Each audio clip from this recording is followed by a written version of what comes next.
Everyone. Welcome to our May ISC2 chapter general meeting. My name is Frank Szymusiak. I am the chapter president, and I do want to welcome you all to this event. I want to put a big thanks out to all our leaders that are supporting this chapter. In fact, actually, tonight we have the distinguished pleasure to have one of our directors present on a topic that is near and dear to a lot of our concerns on a daily basis. Before I jump into anything further, I want to do a big shout out to Caliber Security, who is now our featured sponsor for this year. A big thank you to them for supporting us, and likewise with IO Active for supporting us. So we are, of course, always looking for additional sponsorship. Like a lot of things, we live and breathe sponsorship funds. The benefits are obviously visibility and exposure. So big thanks to Caliber and IO Active to be the first two that have stepped up and helped us out. A little bit about our mission. I want to make sure everybody's aware where we stand and what we are trying to do, build in the Northwest here. Very much in line too with sponsorship. That's one of the things that I want to stress, is that we are really inviting local businesses to help sponsor us, but that also means that you get local visibility with our base. So tonight's event, I don't want to take too much time from Joe, because obviously this is his time, and I want to give him the opportunity to present on unintended consequences. So I've known Joe for a very long time. I'll let him do the background introduction. I mean, at the end of the day, him and I have worked at Microsoft in past lives. But you know, he's got like a depth of knowledge that sometimes kind of scares me, and you know, his VPN craziness sometimes scares me. But anyway, that's beside the point. One last thing I do want to point out is, if you are attending tonight, you want to collect CPEs, you must have provided us your ISC2 number during sign up. I would say drop off and jump back in if you haven't done that correctly, because if you did not do that, you will not get auto credit for the time spent during tonight's session.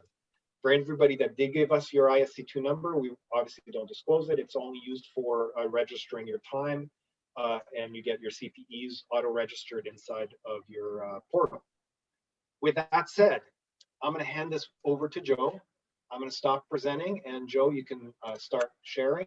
Hopefully you have access. If you don't, I know now they actually made the whole sharing process much more effective. Host disabled participant screen sharing. So I am allowing you to present, make a co-host. Yes, which is really cool that you can do that now. Make a co-host. Sweet. So okay. You should be able to present now. One participant can share at a time. Oh, well, I need to unshare then, is that it? No, let's see, hold on. Stop sharing. Where's my stop button? How do you stop sharing? There we go. I got it. You got it? Yep. Let's see, screen.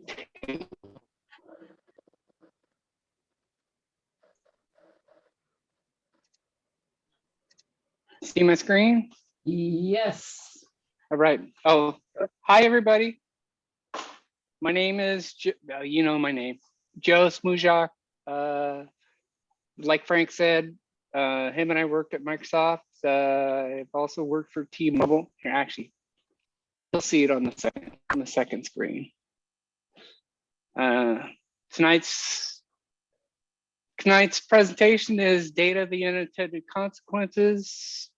Know what you share, you know, start to learn what you share, and that consumers are kind of in a battle with protection of their data, because there are many different groups out there that requesting data. Let's see.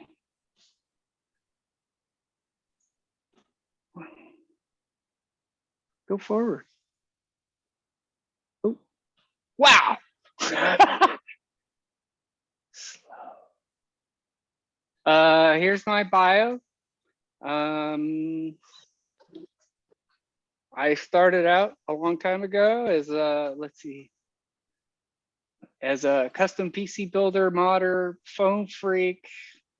I've worked on phone switches, and as a matter of fact, I did all of that at Microsoft. I did phone, help desk, network.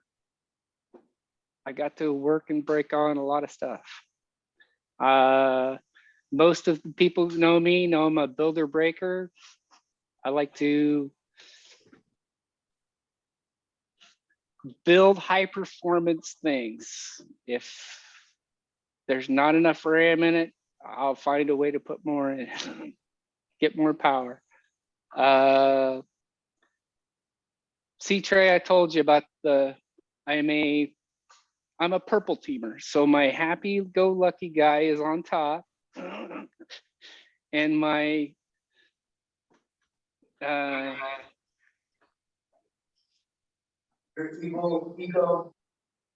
yeah, my blue hat is on top, my red hat is on the bottom. I've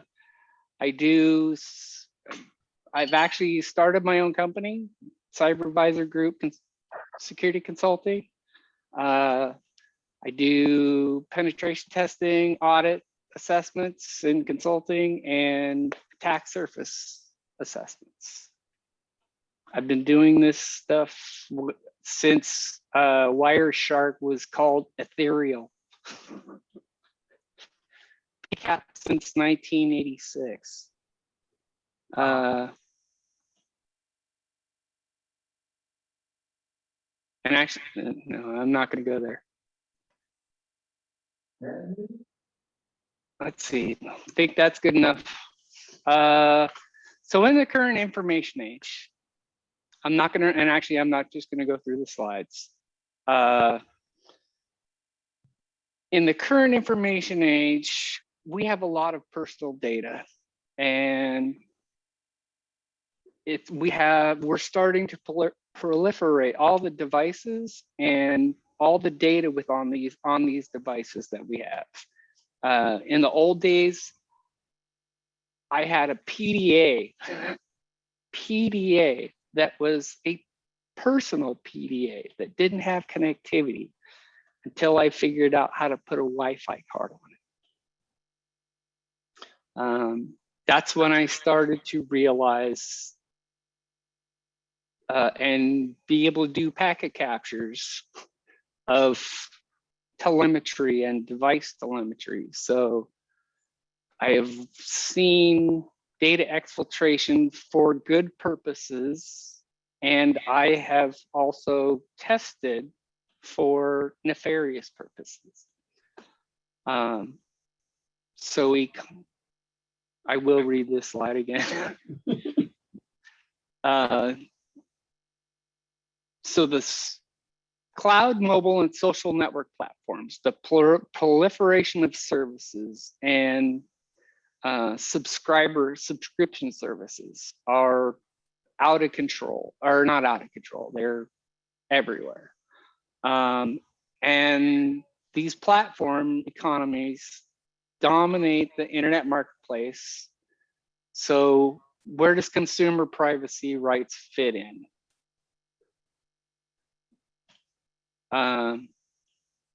I asked a question, do you know where all your data is?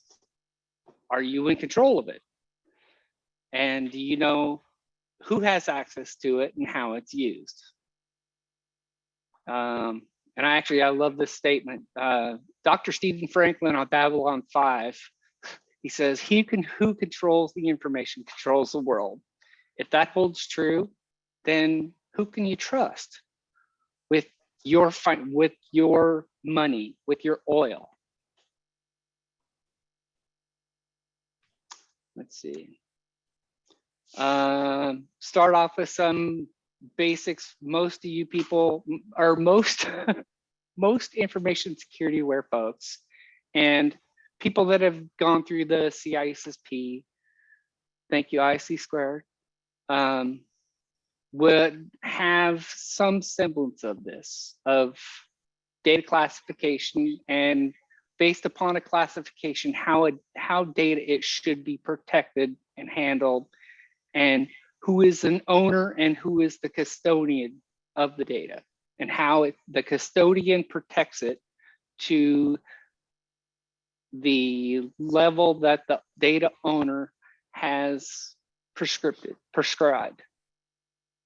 And I learned something new while doing my research, that the CDPA, actually, can you see my mouse?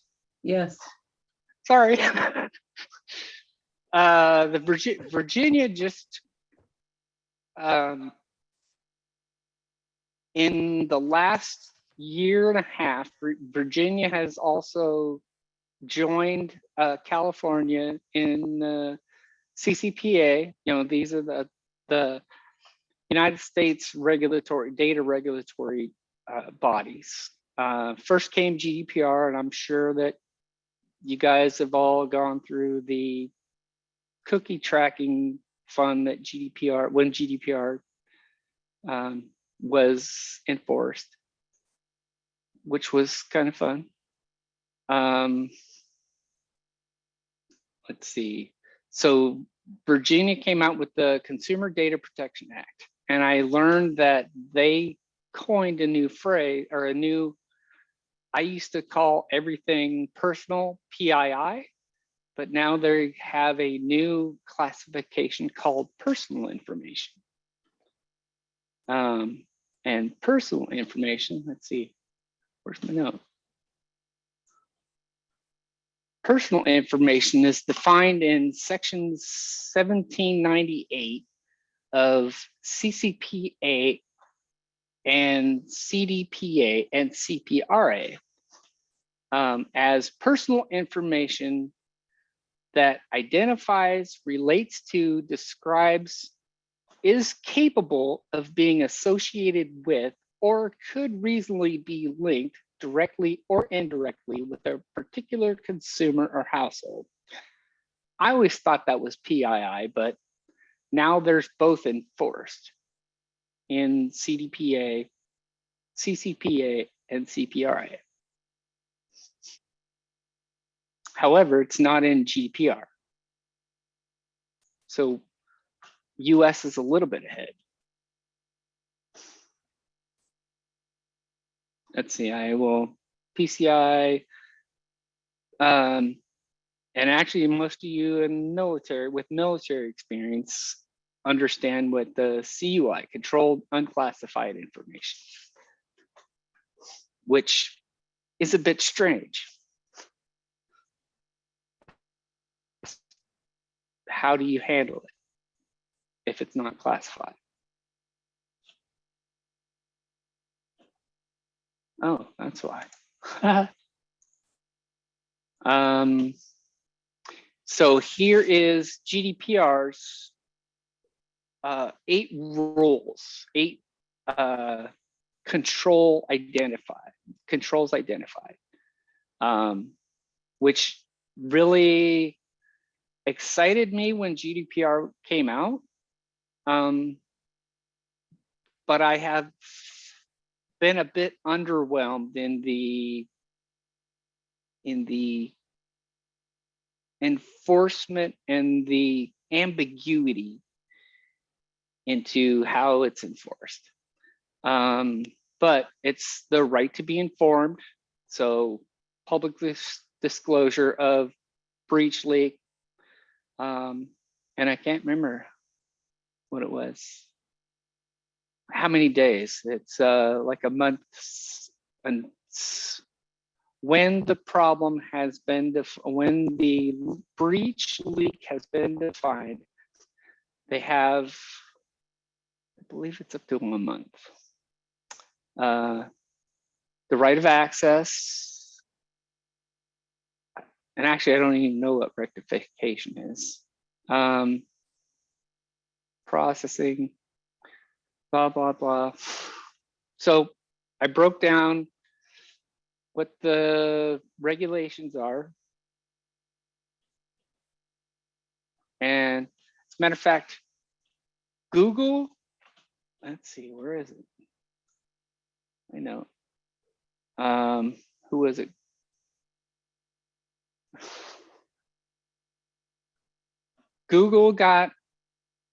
EU actually sued Google for $5 billion, but I realized that that was a drop in the bucket. It's 4% of their, it's supposed to be 4% of their annual revenue. But that's not 4% of Google's annual revenue. But I know it was the first set a precedent and made the other corporations, gave them a little fear that there was a new sheriff in town and actions were going to happen. So who wants or collects your data and why? Why would they want it? So individuals, ex-husbands, ex-wives, creeps, do it for nefarious purposes. Parents do it to their children for good purposes, for understanding the safety and coordination. Criminals do it. Criminals collect personal data for via OSINT, open source intelligent hacking, so they can find out your passwords, start to profile you. And identity theft. Identity theft is very, very, has, in the last 4 or 5 years, has been on the rise really bad. It's now in the global billions of dollars of loss due to identity theft. And actually, this is my pet peeve, is commercial service providers. So when you sign up, right, you fill out a form, you say, I'm Joe, here's my username, here's my email. So that they can do KYC, understand who their customer is, identify you as a subscriber to their cloud service, to their social media service, to their whatever. Sets up the customer service provider relationship.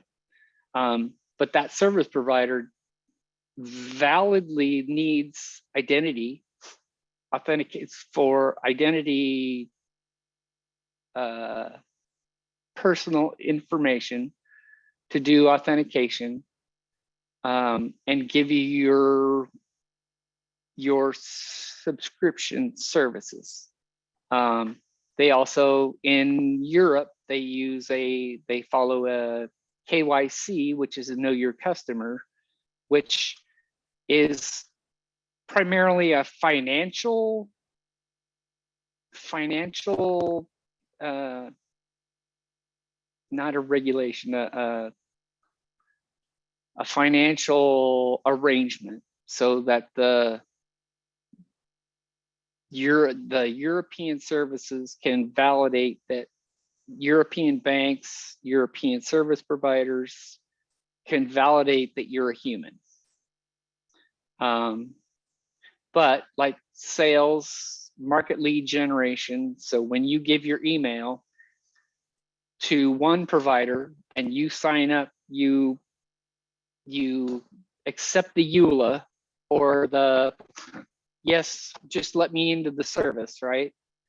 If you read those EULAs and you understand what those EULAs, the information rights that you potentially give up is pretty wild. Your data privacy rights that you sign away. So it's also used for targeted ad placement, monetization, which and demographics. So when you fill out a magazine, remember in the old days, we fill out the subscription for magazines. They're like, how many people in your household, who's going to read it? So they're doing OSINT, or a commercial OSINT, that you really don't have to provide. I remember, what was it, like 10, 15 years ago, we were using social security numbers as, hi, how you doing? I want to know who you are, sign up for service. When your mortgage, your bank account, your new service provider, we'd use our social security number, which started to blow me away after a while. Let's see, data aggregators. These are the secret back-end people that build lists. Most people don't even know these companies exist. In the old days, there was a company called LexisNexis that had, in the days of megabytes, almost gigabyte range, they already had petabytes of databases, massive databases. But it was about US Census and kind of like a Wayback Machine type information, just Farmer's Almanac. And governments. Still have it, by the way. Pardon? Academia still has it. They still use it. LexisNexis is alive. Let's bring that point up. Is a what?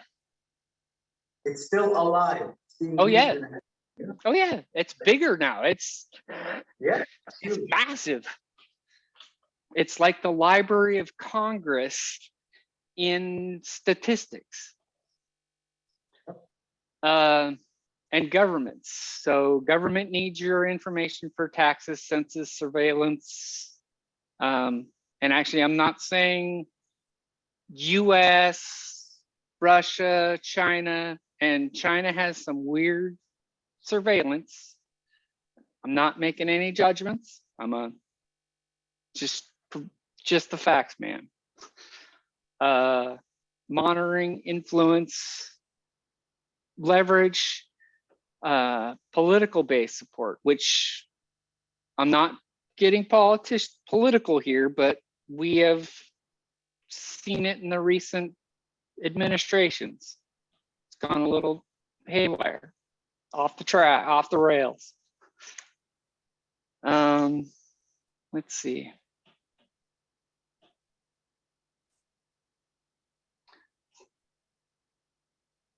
So trade-offs, and understand it's a trade-off, right? Calculate your risk reward with the data that you share, your personal data that you share. Understand what the risk reward is, right?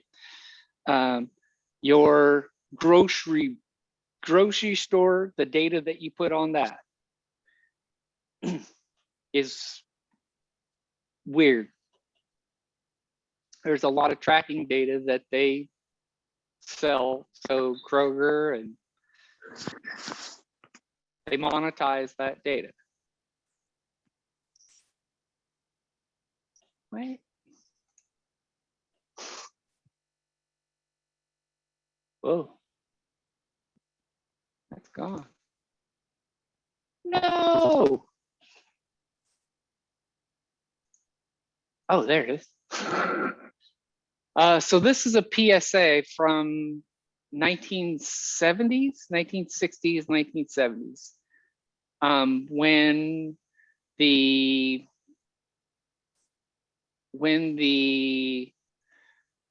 there was a response to increase of missing exploited children, right? So they were trying to get the parents to understand where your kids are so that we wouldn't have to put kids' faces on milk cartons. We did that back then.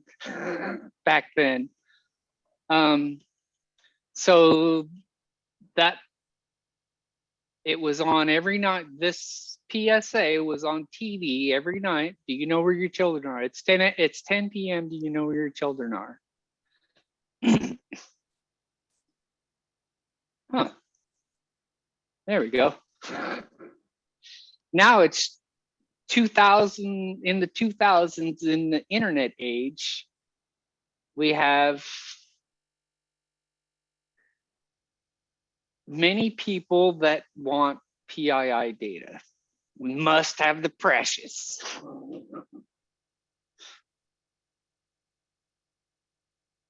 There's supposed to be a sound there too.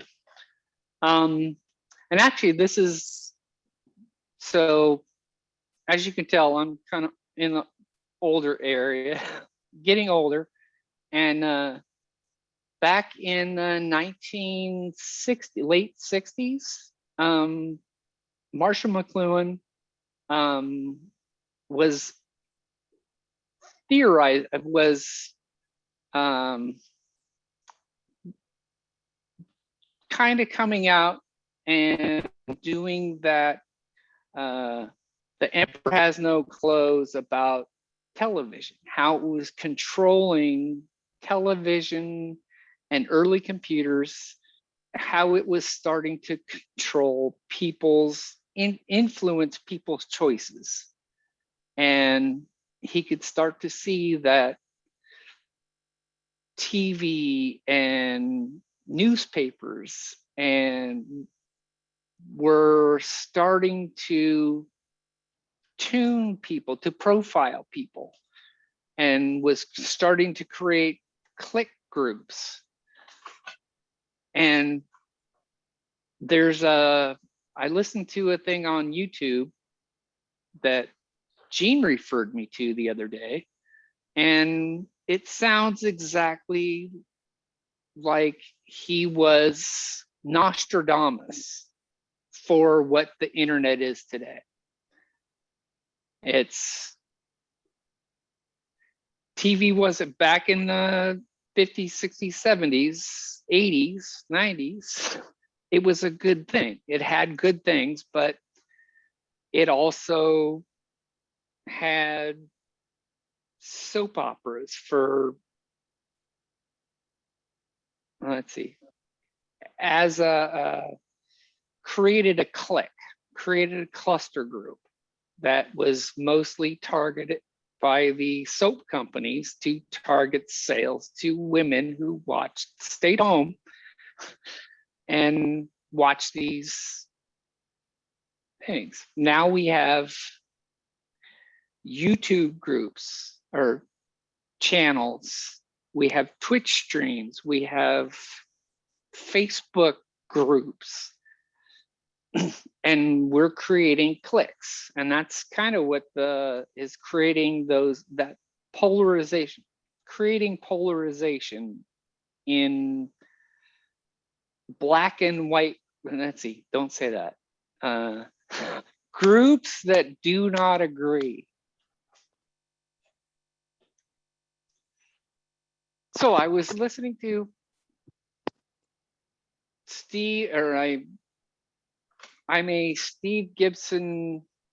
I don't know if he runs a podcast, GRC now. He was the creator of SpinRite, and I used to do hard drives. So he had a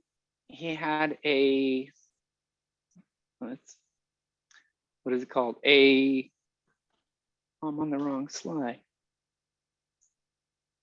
He had an academic paper that was listed at the bottom, was done by Doug Leith at Trinity College in Ireland. And he did telemetry exfiltration from iOS and Google Android. And the amount of data per 4 minutes, every 3 to 4 minutes, this is all the data that these devices were dumping. And if you look, it gets weird. I mean, local IP address I can get, device Wi-Fi MAC address, nearby Wi-Fi MAC addresses. So it's OSINT, or it's scanning your network, all the MAC addresses that are on your network, on your LAN. Like, why would Apple or Google need all the MAC addresses on my LAN? That's kind of strange. Or your location, all the telemetry.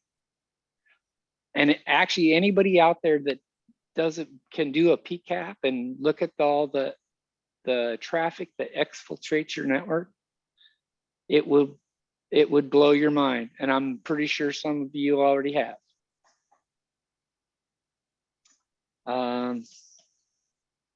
I recommend, I have a link to this, or you can go to Security Now, and I would recommend you listen to this or read about, grab that PDF. Shocked. So I have to put my mouse on the slide to actually move the. So and actually, I should. You all know what personally identifiable information is. Your biometrics, your passwords, your children's names, your wife's names, there's so much. And actually, even in the GDPR classification, the CCPA classification, it's left ambiguous enough that attorneys have to go to court to, is this close enough to PII? Is there enough data elements to classify it as PI, PII, SPII, which actually have different handling,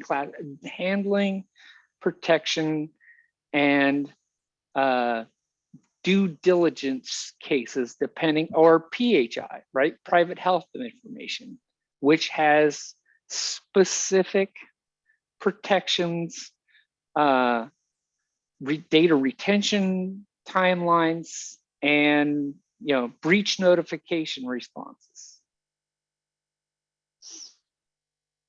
And I don't ever want to become an attorney, because I've seen that too much of that. It's a debate, ends up being a debate. What's the definition of is? So one of the big, get my mouse off there. One of the biggest things that I have seen, and actually you can see it at the bottom of the automatic updates, says this software does not transmit any PII information from your computer to Microsoft computer systems without your consent.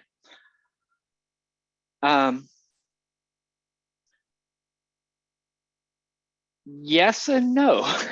It depends. And actually, I worked for Microsoft for a long time, and I am a longtime Microsoft fan, and I'm a longtime all computer fanboy. But I have been aware that there are different classifications in different cases. If you read into these EULAs, the questions get it's turtles all the way down. And actually, I mean, you see this one, I don't even know what it is. We use cookies, the red or green. Let's see. Is that a psychological, I accept as green, I decline as red? And it says you understand, you recognize the privacy center, the privacy settings, and the cookie policy. Those are 3 different documents that are 2 are like 3 pages and 1 is a page and a half. Does anybody read those? I mean, my wife beat me up because I sat there and wanted to read my mortgage document. No, I'm signing my blood away. I want to see what's going on, what I'm signing my life away for. Joe, I would say for Oh. the most part, I mean, I definitely don't read those. And I don't think others do either. But the mortgage, yes, I'd read that. Yes, that's a big number. Yes. So you're gonna send a thug to kill me for how much? So let's see. Actually doing okay. Oh wait, I got 10 more minutes, 15 minutes. I'm gonna speed it up. I'm talking too much. Product, service, and device costs are, most people know this, I hope. The products and services are usually subsidized because the wealth is in the data that can be monetized. And it's not always, even though it sounds creepy, it's not always creepy because it can be pseudonymized,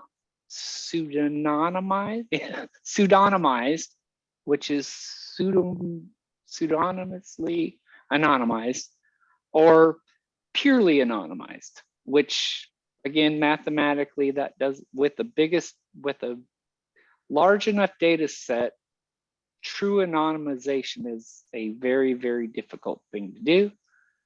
But like Bruce Schneier says up in the corner there, regularly ask, what can the average internet user can do to ensure his security and privacy?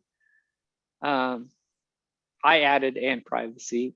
First answer is usually nothing. We're screwed.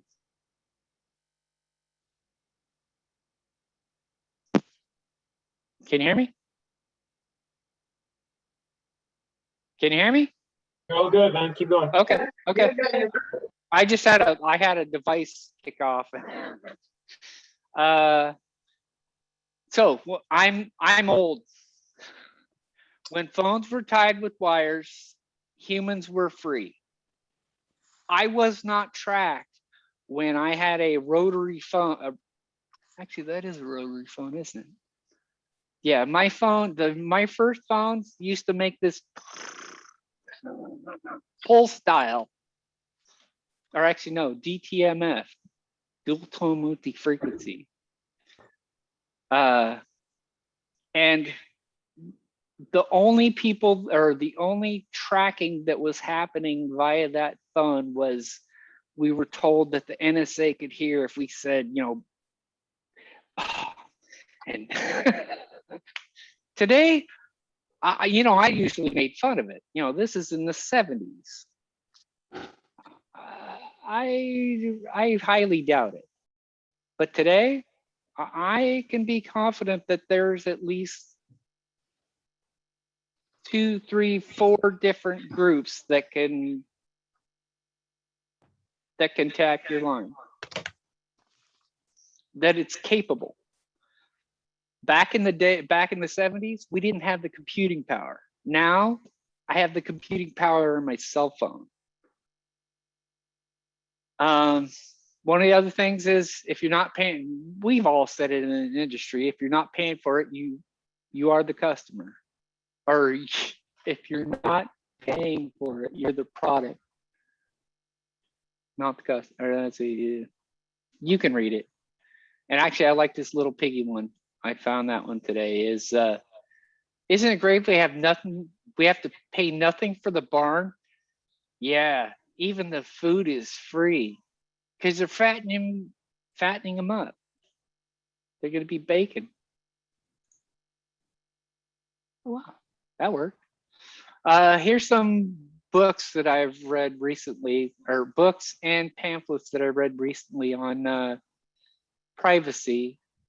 In the last, so Cory Doctorow, that was in 2015, and he was kind of, again, like Marshall McLuhan, he was doing the emperor is naked and nobody sees it. And Shoshana Zuboff, I believe she put that out last year, 2018, 2019. It's pretty deep, but she is spot on, and it's scary.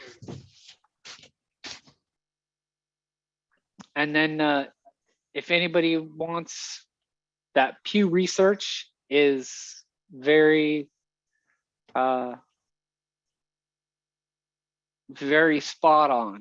And actually these are the reasons that GDPR have come about, and CCPA, it's now finally being understood by the general population that this is a thing.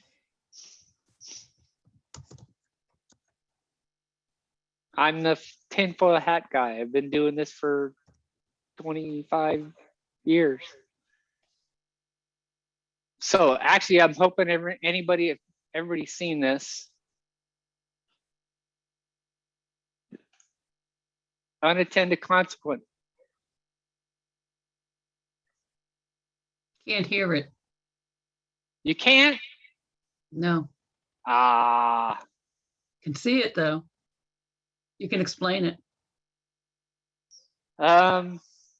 This is on the left is the developer that created this test, and it has all the shapes, or it goes through shapes that there's 1 or 2 pegs that are supposed to fit in each shape and each receptacle. But there's a flaw in this test developer's logic. You can watch what happens on the pail is the test, and he's putting pegs into the correct circles. And actually, Why don't you play the rest of it? Go out and find it. It's funny. Play it.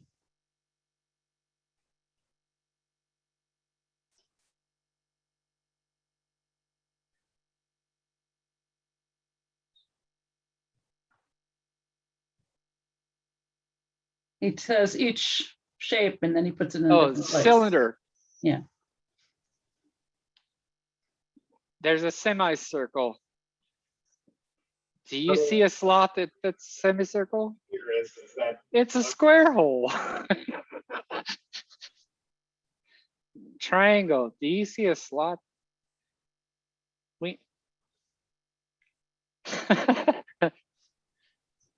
That's QA. That's a QA engineer. So all the pieces fit in the square hole. It's unintended consequences. It's the whole developer can only assume how the end user is going to use their product or application. Oh, okay. So here is unintended consequences or unintended security leak of data, consumer PII, consumer breaches. And I keep, this goes through my head all the time, is they say you don't know what you got till it's gone, but you knew exactly what you had. You just didn't think you'd lose it. You remember the 20 bucks that sits in your pocket and then all of a sudden it's gone? you didn't think you were going to lose it, but your kid spent it. Your kid took it out of your pocket and spent it. One of the things about the leakage that is a pet peeve of mine is every time there is not every time, generally, most of the time, there's a data breach. You get the PR phrase, your information is important to us. Or we take it, we take the responsibility very seriously. But it just keeps happening over and over again. And I understand that public relations has to not commit something that's legal, that's legally binding, but they have to show due diligence. But if you look at the fine that was in Equifax, you see on the 575 million, how much of that went back to the people that didn't opt in to have Equifax holding their data, and 1/3 of the value of that 575 million went to the attorneys. The consumers got free credit monitoring and identity theft services, and that's typical in most data breaches. So how much credit monitoring and can we use? At one time I had 8 years in aggregate of free credit monitoring.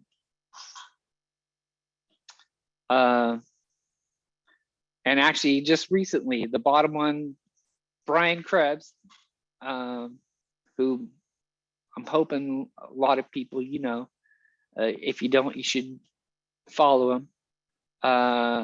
He disclosed that Experian API, Experian had an exposed API that there was a security developer that was able to create Bill's Cool credit score lookup utility. So if I knew your name and I knew your street address and your zip code, which is actually on Google Maps, if I can tell your house, if I can OSINT you, you didn't even need to know their ID, but you could get access to their FICO score and the FICO report, which kind of blows me away. And I understand that Experian and Equifax didn't expect to lose that data, but they are holders of gold vaults worth of data, worth of sensitive PII, PHI data. And actually, it kind of goes back to that. The cops asked the bank robber, "Why do you rob banks?" Because that's where the money is. Why do we target Equifax and Experian and the mortgage? Why do not we criminals target those? Because they're a watering hole, a collector of, and Facebook are collectors of a lot of PII. So here's Facebook's. That's what I thought is, oops, I did it again. It just keeps happening. I understand that I actually have friends that work for Facebook security, Facebook networking.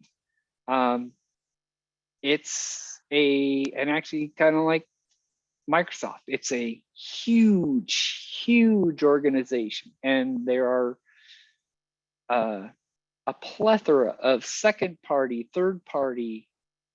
It's a challenge to monitor and protect every single and protect to the level that is required for everything. So I'm empathetic that there's really good people that are protecting it, but there's holes, and that's people's PII. Oh yeah, the one at the bottom. Are you the one that was in the 533 million people who got Facebooked? The reason that that was phone number specific, that it leaked phone numbers specifically, and the phone numbers were in there to provide two-factor authentication. I'm like, wait, so the security, the thing that was supposed to protect your security is leaked, and now everybody has your phone number. But back in the old days, we had phone books, which we were proud to have our data or our phone numbers leaked. Today in mobile land, I don't want my phone number out there, just to my friends. Here's tool, Multigo. Yes, if anybody has ever run Multigo, you know the transforms that you can get through here, and it just makes me crazy seeing all the public data, the consumer data that can be gleaned from open source. What is that analyzing, Joe? So what it is it reaches out to open source APIs, and it builds a traffic graph. So I use Frank, right? I want to track Frank, and if I know Frank's email, Frank's Twitter ID, Frank's LinkedIn ID, it starts to build a traffic graph, and it also connects to, from one, I can get his IP address and his wife's name, then how many kids they have, and it's just it connects to all these data sources and starts aggregating using metadata, right? If you have similar metadata, you do correlation of metadata. I can get your username from Twitter, and Twitter has a link to your Facebook, and Facebook has a link to your Gmail, and Gmail has a link to your bank, and you can start to build it's a trail of breadcrumbs and start to put the breadcrumbs together.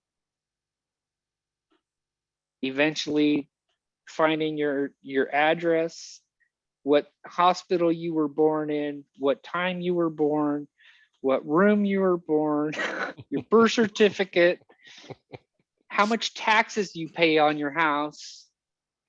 So how do you mitigate this? How do you lessen this? The horse has these left the vulnerabilities? barn.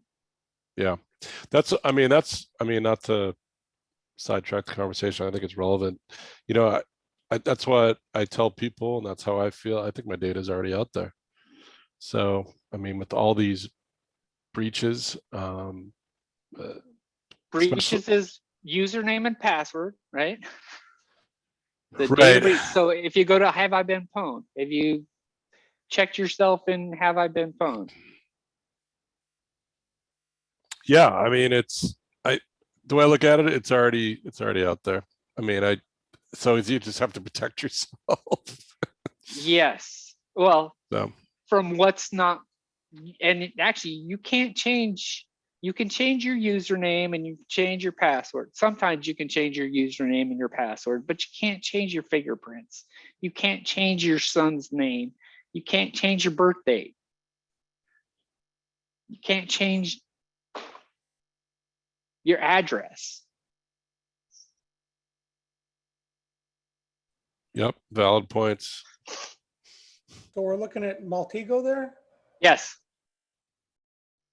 But, and actually that's just this is a sample of one such tool. But it's a really good aggregator. And they have a open source, they have a free version and a paid for version. So if you're new in the industry, or if you're interested, go check it out. It's pretty cool. It's cool until you can see what you can see about people. It gets to be creepy. Let's see. So here's the second part. It's a wake-up call. It takes great pain to make great change. I have lived through this experience multiple times in my career. What's your risk tolerance versus your threshold for pain? And I never heard Tony Robbins say this, but I found it. Change happens when the pain of staying the same is greater than the pain of change, which I fully believe in these. So this is a brand new day. It's a wake-up call. And Frank, you'll know this one if he's still there. Yeah, just sitting here enjoying some beer, my friend. All right. Actually, I'm dry.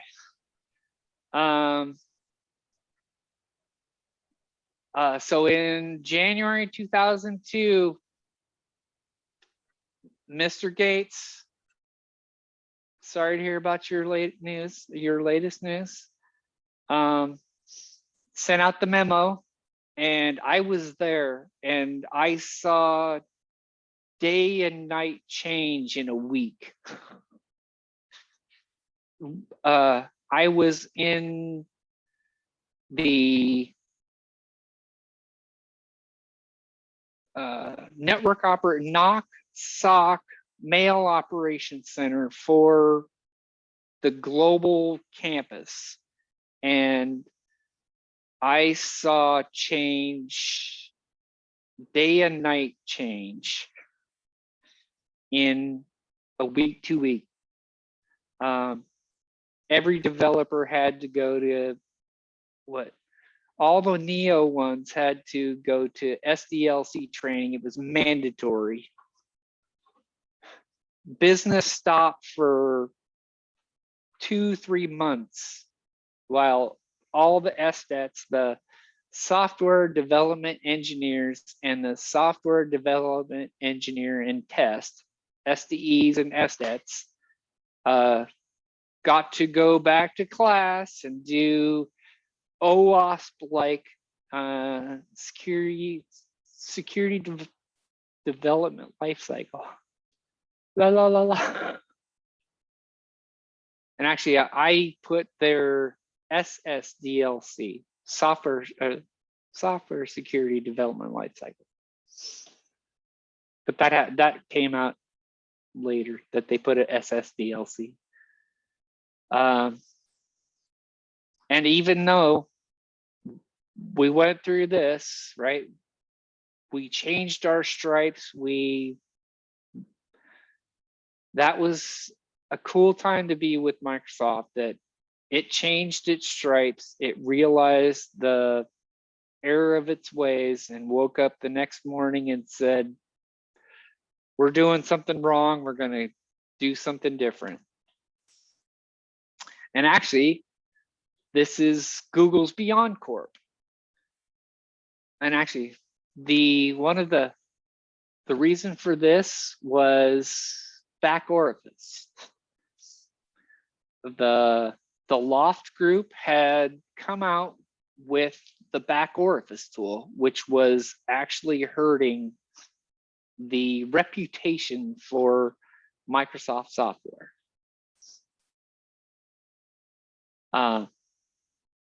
Here's Google's wake-up call. They had seen too much pain due to Project Aurora in 2009, which was, there was an adversary that had breached Google, breached multiple, kind of like a SolarWinds in 2009. And that spawned the Beyond Corp movement. So it took them like 2.5 years to get to a production iteration of a Beyond Corp. But they had that day and night change themselves. An internal, the internal company, the internal IT, every employee that had a machine on their equipment. And as you can see, it is not easy. It wasn't easy for them, internally for the enterprise. And it also made it a bit of a bumpy road for the customers. Things started to slow down, but they're doing good now. And actually, this was also at the time they were developing Kubernetes and Borg. So this is, actually I have 2 slides. This is Tim Berners-Lee. He is the inventor of the World Wide Web. And he has, in the last 3 or 4 years, not liked how his gift child, the gift that he gave to the internet has turned out. It's in the Tay period. He expected something different. And so he has come out with a new initiative that he would like to give the users who he built the internet, built the World Wide Web protocol, HTML, www, that was all him. And he wants to get that gift back for the users and the consumers. So he's come out, he's built a company called Inrupt, and Project Solid is, it's not, I don't believe it's actually in release yet, but they're testing that every person would be able to have a data bank account. And if a company wanted to access your data, you would have a private key. It's PKI, right? They would make a claim, hey, I need access to your birth date. And they'll make a claim. You can approve that one claim and say, you can access my birth date this once. And if the companies will profit off of your data, there can be an arrangement to where they will have to share their profits of the data that they make off of your personal PII. So we can actually blockchain for my personal data. I love it. I recommend checking into it. Oh crap, you can't hear.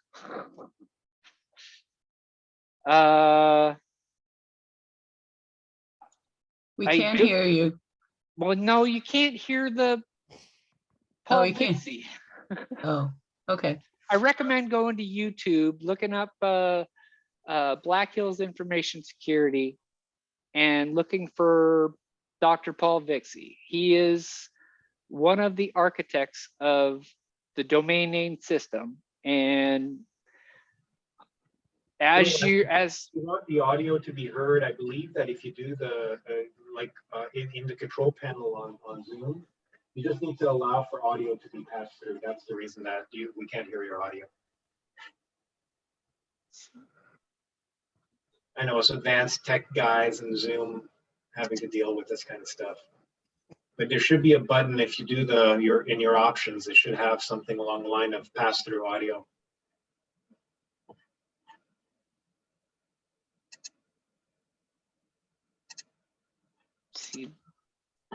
See it pass through your audio. Oh wait, more?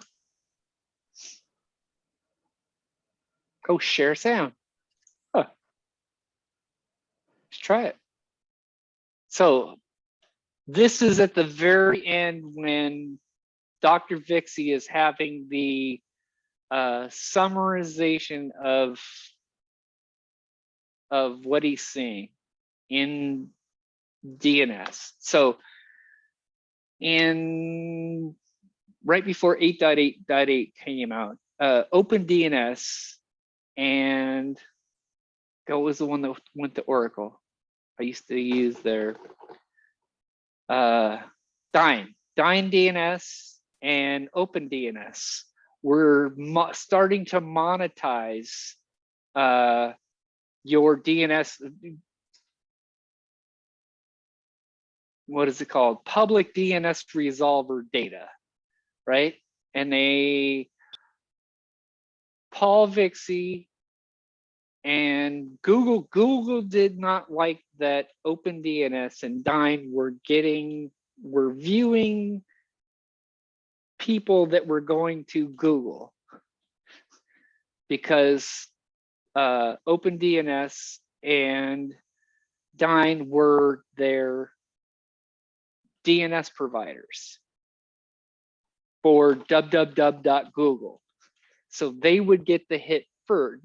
OpenDNS and Dyn would get the hit first for the lookup, and they would interfere. And that is the reason why we have 8.8.8.8 today. But Dr. Vixie can. And I like to ride horses. Doesn't mean horses are bad. If you don't like the news, go out and make some of your own. I'm going to block most of this crud in my firewalls, both the laptop, my house, my business.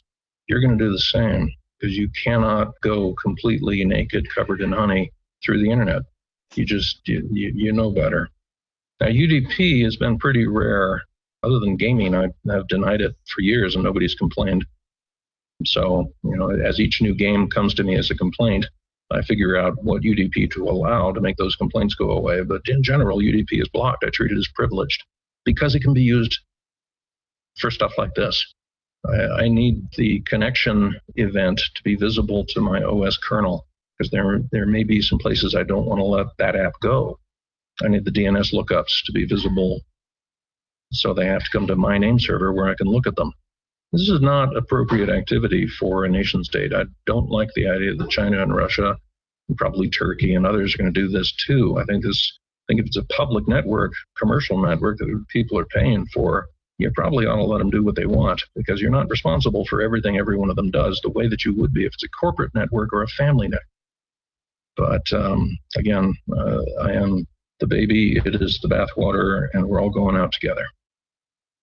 I want to remind all of you that IoT is never going to be profitable for the sale of the device. The devices are produced at a cost greater than whatever you pay for them, because during their lifetime, they're going to reward their mothership with enough information about when you turned that light bulb on and what color you chose and how much energy you burned. That can be used, that can be monetized, that can be used to predict and control your activities. So IoT is surveillance capitalism at its most irresistibly powerful. So you got to think about whether you want that smart TV to be on net or not. You probably will never have the source code to it. Besides its vulnerabilities, it also just has design goals that are set by its corporate owners, not in your interest necessarily. Now, there will be some side costs to all of this. Complexity tends to be multiplicative, and we've already reached the point where most people don't know how some things work. When we get to the point where nobody knows how anything works, there are going to be some real outages that go on much longer than they should. And most vendors have no idea what's in their own supply chain. They don't know what they're shipping you. Of course, buyers have no idea what's in their supply chain. They don't know what they're buying or what it does besides what they bought it for. So here's my message. Don't remain seated. Don't sit there thinking, yeah, this is all fine. No, shit's on fire. You're in a fight. You didn't know it maybe until now, but you're in a fight. So fight. Floor is open for questions. Wow. That one got to me. Paul, thanks. Oh, Love your talks. stop. I would recommend people going out to see that.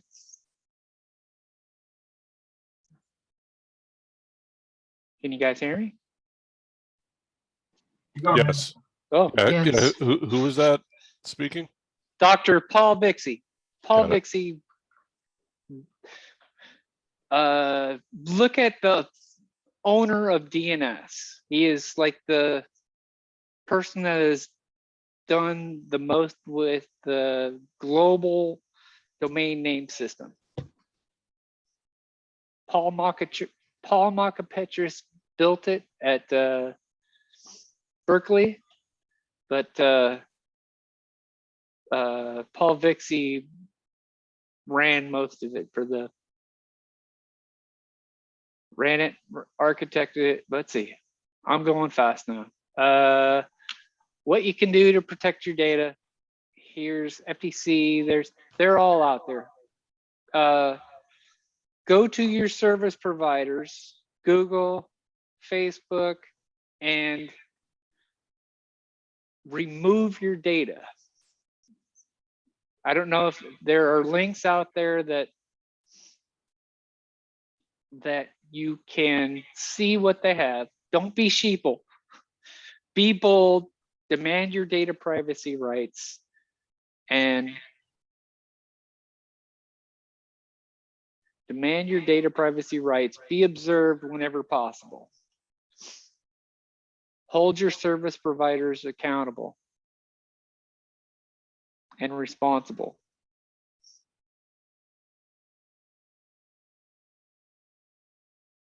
Build a personal information threat model. That was a big one on me. I did this. I started doing that, writing it down in a stride model.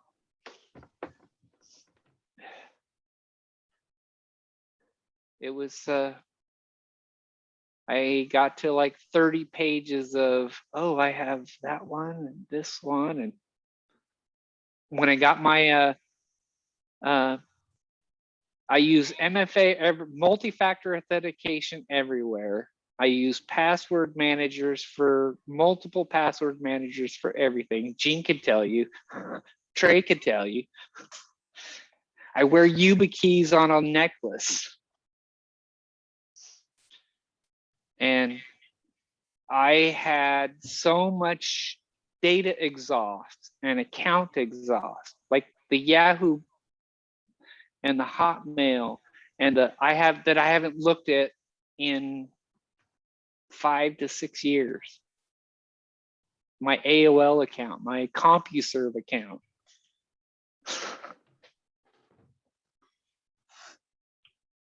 I had so much forgotten trash, data trash, but it had passwords and it had usernames and passwords.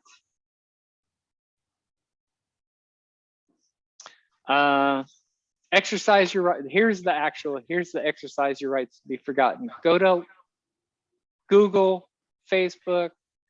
What was the other one, Gene? Google, Facebook. Yahoo. Retract all your data that you can. Look at it. They actually have links out there. Go find your PII and say, I want to be forgotten. Joe, what's your opinion of LifeLock or services like that? I have LifeLock free for 20 years. 6 years. 6 years left. I really don't use it. I froze once Equifax came out. I froze all my accounts. Yeah. I do every 6 months. I go unfreeze it. I do my month's worth of work where I have to. I'm getting a car. I'm getting a blah. I need a credit. I turn it off for a month and turn it back on. So I have windows, and that's me scheduling those windows. Makes sense. It's hard. Actually, that's what the not easy button. It's hard being a tinfoil hat guy.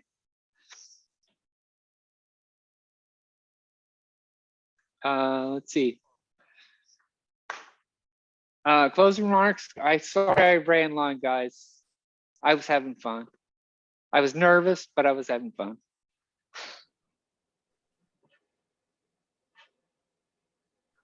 I have at least 6 pages of notes that I didn't read.